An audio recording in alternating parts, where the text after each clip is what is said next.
ये एमआरपी और डिस्काउंट भी है, सीपी है और प्रॉफिट है। देखो 4 चीज़ें हैं इसमें, एक तो डिस्काउंट भी हो रहा है, प्रॉफिट हो रहा है, सवाल को पहचानो पहले, डिस्काउंट हो रहा है, प्रॉफिट हो रहा है, सीपी है और एमआरपी है। अब ये चीज़ जान लो खाली कि क्या चीज़ हमें सीखना चाहिए कि सवाल हो जाए। थोड़ा सा कॉन्सेप्ट है खाली इसमें कि अगर हम बात करें तो सीपी जो है, सीपी इस पर क्या होता है, इस पर होता है प्रॉफिट, इस पर क्या होता है, इस पर प्रॉफिट होता है। और अगर हम बात करें कि एमआरपी पर क्या होता है, एमआरपी पर डिस्काउंट होता है। बस इतना चीज़ हमें आपको सिखाना है, बस समझ गए।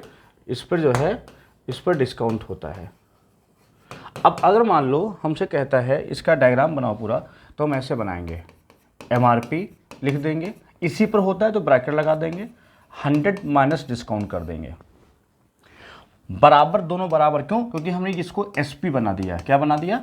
ये सेलिंग प्राइस बन गया, क्योंकि अगर हम एमआरपी पर डिस्काउंट दे देंगे तो चीज़ क्या बन जाएगी, सेलिंग प्राइस बन जाएगी। और अगर हम यहाँ बात करें सीपी पर, तो ये 100 प्लस प्रॉफिट हो जाएगा।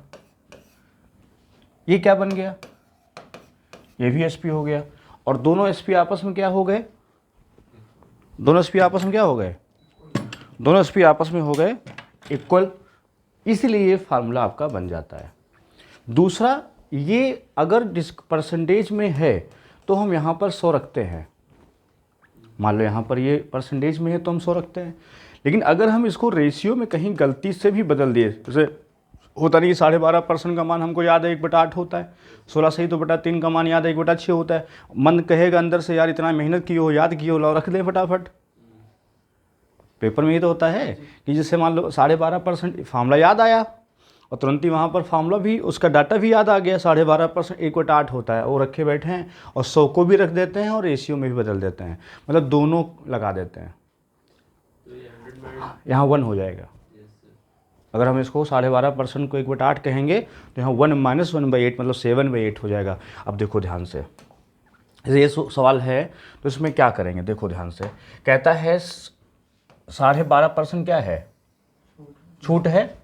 अगर आपने इसको 1/8 में बदल दिया तो हम लिखेंगे 7/8। कितना लिखेंगे, 7/8, क्योंकि इसको 1/8 कहते हैं और 1/8 मतलब 8 में से 1 गया, कितना हो जाएगा, 7/8।